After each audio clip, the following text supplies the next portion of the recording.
Good morning everyone. आज हम पढ़ेंगे पॉलिटिकल साइंस का क्लास 8 का एसएसटी का chapter number 3, the central government, the parliament and the need for it. अर्थात द सेंट्रल गवर्नमेंट यानी केंद्रीय सरकार और पार्लियामेंट, जिसको हम पार्लियामेंट कहते हैं, उसकी हमको आवश्यकता है या नहीं, इसके बारे में आज हम पढ़ेंगे। When the constitution makers sat down to frame India's constitutions that had two models to choose from, both these models were democratic in nature. The choice was between a parliamentary and a presidential form of government. यानी दो प्रकार के रूप होते हैं सरकार के, एक तो संसदीय रूप और एक राष्ट्रपतीय रूप। The parliamentary form had certain distinctive features. In this system, a clear distinction is made between the head of state and the head of government. The head of state is either a monarch or an elected republican head. This head of state is the nominal head and has powers only in name. This is because the head of state performs ceremonial functions only, they too on the advice of the head of government. The prime minister is the head of government and exercises powers that are real. The prime minister has to maintain a majority in the Lok Sabha. प्रधानमंत्री जो है लोकसभा में बहुमत दल का नेता होता है, आइदर सिंगली और in combination with other political parties. और उसका वह सिंगल यानी एक अकेला भी हो सकता है और उसकी पूरी पार्टी का भी उसको सहयोग मिल सकता है। उसका कॉम्बिनेशन, उसके साथ पूरा मंत्रिपरिषद जुड़ा हुआ है। The prime minister and council of minister are also collectively responsible to the Lok Sabha. प्रधानमंत्री और उसका मंत्रिपरिषद जो है, काउंसिल ऑफ मिनिस्टर यानी मंत्रिपरिषद जो है, वह पूरा का पूरा लोकसभा के प्रति जिम्मेदारी रखता है और उसके प्रति उत्तरदायी होता है। In the parliamentary form, the government is responsible to the people through their representative who are members of Lok Sabha.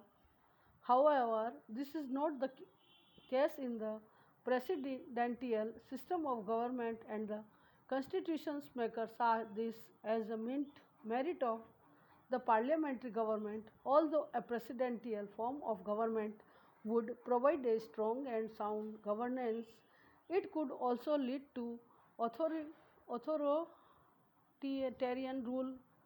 This is because the president is directly elected by the people. In no way does the depend on the legislature for support. The framers of the constitutions felt that people must have a government that is responsible to them. It should be subject to constant security of the people so that it could be put out of power any time is failed to perform in the general interest of citizens. Besides, some Indians were familiar with the parliamentary government, having been subjected to British rule. Moreover, it was felt that parliamentary system of democracy could ensure adequate representation of all communities in the governance of the country. What is the parliament? Parliament क्या है? संसद क्या है? The institutions where the representatives of the people sit down to formulate the policies and govern the country is called the parliament. संसद जो होती है वह किसका रूप है? Policies and governor the country, यानी जो देश की जो नीति है उसका रूप होती है। और वह जो है प्रतिनिधि जो है, जनता द्वारा जो प्रतिनिधि चुने जाते हैं, उन प्रतिनिधियों की एक संस्था होती है। पार्लियामेंट इज दस the representative institution of the people. It is through the parliament that the sovereign with of the people finds expressions. Representative of the people are chosen by free and fair election for a fixed duration. In parliamentary democracy, the concept of adult franchise is practiced. The Indian Parliament has three components: the President of India, number 2 the Lok Sabha, number 3 the राज्य सभा। यानी पहला जो है the president of India यानी भारत का राष्ट्रपति, second है लोकसभा और थर्ड है Rajya Sabha. We shall now discuss each of the this components in some detail. The president of India, अब हम भारत के राष्ट्रपति के बारे में जानेंगे। The president is the head of state and the first citizen of India.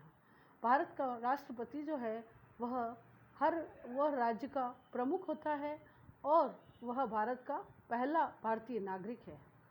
Eligibility criteria, he she could be a citizen of India, वह भारत का नागरिक होना चाहिए। Should have completed 35 years of age, और उसकी आयु 35 वर्ष या उससे अधिक होनी चाहिए। Should not hold any office of profit under the state और सेंट्रल गवर्नमेंट, वह किसी राज्य या केंद्र के किसी ऑफिस मतलब किसी भी पद पर कार्यरत नहीं होना चाहिए। टर्म एंड इलेक्शन, अब चुनाव की प्रक्रिया कैसे हैं। The president is elected for a term of 5 years by an electoral college which comprises of the elected members of both houses of the parliament, the elected members of legislative assemblies of states, powers of the president, executive powers। अब इसकी विधायी शक्तियाँ जो है वह उसके बारे में राष्ट्रपति की विधायी शक्तियों के बारे में पढ़ेंगे। He is the head of the union government and all executive orders are issued in the name of the president. He appoints the prime minister and on his advice the council of ministers. He appoints the governors of the states, the attorney general of India, the judges of Supreme Court and High Court of India, the ambassadors of India to various countries. He also appoints election commission and other dignitaries. Legislative powers यानी विधायी शक्तियाँ। No bill passed by the parliament can become an act or law without the consent of the president. The president addresses joint session of both houses of the parliament after each general election and the first session of the parliament every year. The president nominates 12 members of the Rajya Sabha and 2 members of the Anglo-Indian community in the Lok Sabha. Financial powers यानी वित्तीय शक्तियाँ। Money bill cannot be introduced in the Lok Sabha without the recommendation of the president. Military powers यानी सैनिक शक्तियाँ। The president is the supreme commander of the armed forces and only he can declare war and peace. शांति और युद्ध के लिए जो भी समझौता है उसकी घोषणा जो है वह राष्ट्रपति के हाथों में होती है। वह सेना का प्रमुख अध्यक्षता करता है। कमांडर यानी संदेशवाहक है। जुडिशियल पावर यानी न्यायिक शक्तियाँ। The president has the power to grant pardon और reduce punishment even after the Supreme Court has given its verdict. Emergency powers यानी आपातकालीन शक्तियाँ। The president can declare emergency in 3 institutions: war, external aggression or armed rebellion. Failure of constitutional machinery in the state. Financial instability. The following is the list of President of India from independence till now. यानी स्वतंत्रता होने तक जितने भी president हुए हैं उनकी list हमारे सामने आई है, उसको हम पढ़ेंगे। While the powers listed about appear to be supreme, but in reality the president is bound to act on these powers on the advice of the prime minister. Doctor president of India यानी भारत के विभिन्न राष्ट्रपति जो हुए हैं अभी तक इस पद पर जो रह चुके हैं उनके नामों की लिस्ट, नेम और कब तक उन्होंने शासन किया। टेन्योर मीन्स किस अवधि तक उन्होंने शासन किया। डॉक्टर राजेंद्र प्रसाद नंबर 1 सबसे पहले राष्ट्रपति हुए हैं डॉक्टर राजेंद्र प्रसाद 26 जनवरी 1950 to 13 मई 1962. Dr. Swarupalli Radhakrishnan, 13 मई 1962 टू 13 मई 1967, यानी 5 ईयर्स तक इन्होंने अपना शासन किया। डॉक्टर जाकिर हुसैन ने 13 मई टू 1967 टू 3 मई 1969, यानी 2 ईयर तक इन्होंने शासन किया। वी गिरी 3 मई 1969 टू 20 जुलाई 1969 एक्टिव, यानी तब तक वह कार्यरत रहे। जस्टिस मोहम्मद हियतुल्लाह 20 जुलाई 1969 टू 24 अगस्त 1969 एक्टिव। वी गिरी फिर वापस दोबारा राष्ट्रपति बने 24 अगस्त 1969 टू 24 अगस्त 1974। फ़खरुद्दीन अली अहमद 24 अगस्त 1974 टू 11 फरवरी 1977। वी.डी. जेट्टी 11 फरवरी 1977 टू 25 जुलाई 1977 एक्टिव, यानी इस अवधि तक ये राष्ट्रपति कार्यरत रहे। इसी तरह नीलम संजीव रेड्डी 25 जुलाई 1977 टू 25 जुलाई 1982। ज्ञानी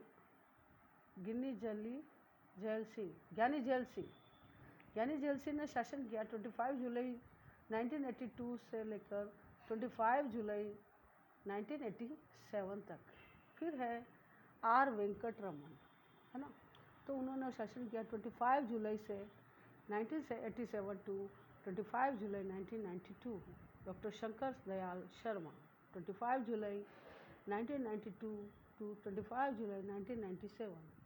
के आर नारायण 25 जुलाई 1997 25 जुलाई 2002। Doctor A P J. अब्दुल कलाम 25 जुलाई 2002 टू 25 जुलाई 2007। मिसेस प्रतिभा पाटिल 25 जुलाई 2007 टू 25 जुलाई 2012। हर 5 साल के बाद इनके चुनाव होते हैं, राष्ट्रपति चुनाव। प्रणब मुखर्जी 25 जुलाई 2012 टू 25 जुलाई 2017। रंगनाथ कोविंद, जो अभी वर्तमान में चल रहे हैं, रामनाथ कोविंद 25 जुलाई 2017 टू डेट, यानी अभी तक जो चल रहे हैं। फॉर्मेशन ऑफ गवर्नमेंट, यानी अभी तक जो राष्ट्रपति हुए हैं वो कोई 2 साल तक, कोई 5 साल तक उन्होंने शासन किया। जिन्होंने अच्छा शासन किया, अच्छी कार्यभार संभाला, उनका शासन 5 साल तक चला, और जिन्होंने कम समय किया वो उनका अपना नेतृत्व था। फॉर्मेशन ऑफ गवर्नमेंट, अब सरकार का प्रारूप। After the conduct and completion of the general election, a list of election representative is prepared showing how many members of Lok Sabha belong to each political party. The party getting the maximum representation is the majority party. The majority party should have more than half the number of the total members in the Lok Sabha to form the government. The president appoints the leader of the majority party as the prime minister in case a single party fails to get the required majority. The president can invite the party with the most number of elected members to form the government with the support of other parties. Such a government is called a coalition government. The group of parties in the coalition then selected its leader, who is appointed prime minister. The prime minister then prepare a list of council of ministers called cabinet ministers. Cabinet ministers are given charge of different departments like finance, defense, foreign affairs, etc. Lok Sabha यानी संसद का ऊपरी सदन. The member of the Lok Sabha are directly elected by the people on the basis of adult franchise. The Constitution lays down the maximum strength of the Lok Sabha at 5,052 Up to 530 members represent the state and up to 20% members represent union territories। यानी 530 जो सदस्य है वह तो राज्यों से चुने जाते हैं और 20 सदस्य जो है वह संघीय सत्ता से चुने जाते हैं। While not more than 2 members are nominated by the president. Every state and union territory is divided into areas called constitutions and one representative from each constitution is elected to the Lok Sabha. Any citizen above 25 years of age can contest election to the Lok Sabha in normal circumstances. Elections are held every 5 years. Mid-term elections are held if for any reason the president dissolved the Lok Sabha before in terms of 5 years। अगर राष्ट्रपति चाहे तो लोकसभा को 5 साल के पहले भी भंग कर सकता है। Rajya Sabha, the Rajya Sabha is also known as the upper house or council of states।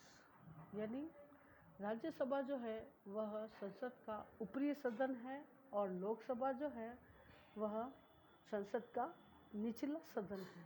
It is permanent house and can not be dissolved. Each member is elected for A term of 6 years and 1/3 members retired every second year। The members of the Rajya Sabha are indirectly elected by the elected members of the legislative assemblies of states।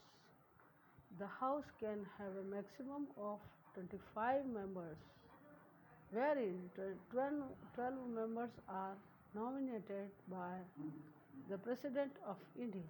These nominated members have specific knowledge in the field of science, literature, art, cinema, etc. A candidate for election to the Rajya Sabha should be at least 30 years of age। The Prime Minister of Position।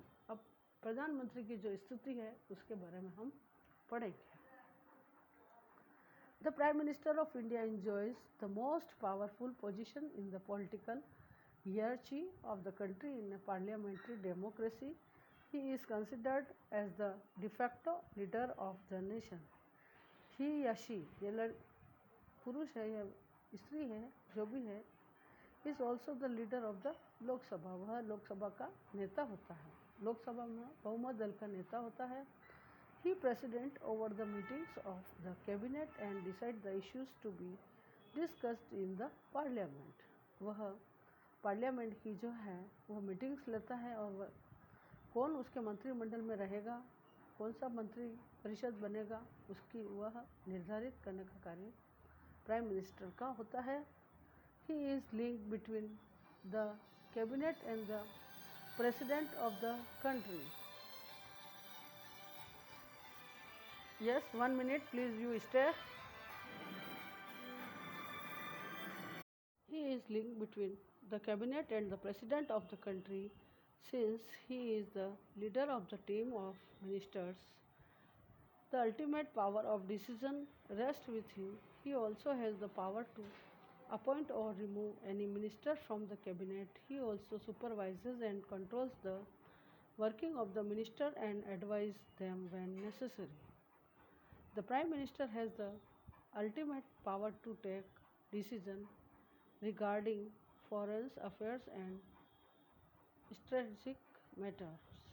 Collective responsibility यानी सामूहिक उत्तरदायित्व।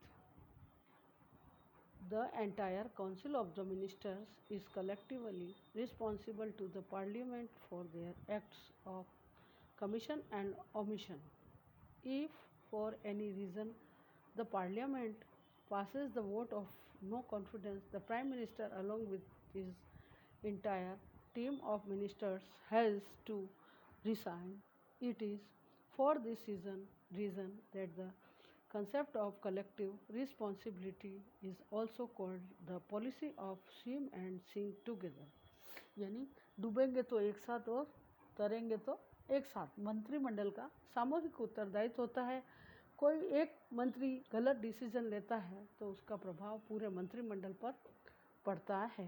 Function of the parliament. अब संसद के कुछ कार्य हैं, functions हैं, उनके बारे में हम पढ़ेंगे। Enacting laws. Enactment of laws is the primary function of the parliament. It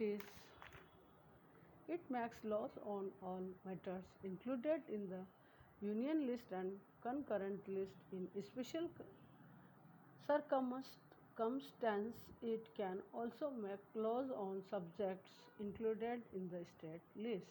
The proposal for a law is called a bill. There are two types of bill: ordinary bill and money bill. Ordinary bill. This bill can be introduced in either house of the parliament. When passed by both houses, it is sent for the president's approval. After receiving the president's assent, the bill becomes a law. Money bill. This type of bill has to be introduced in the Lok Sabha only. After it is passed here, it is sent to the Rajya Sabha, which has to return the bill within 14 days with or without recommendation.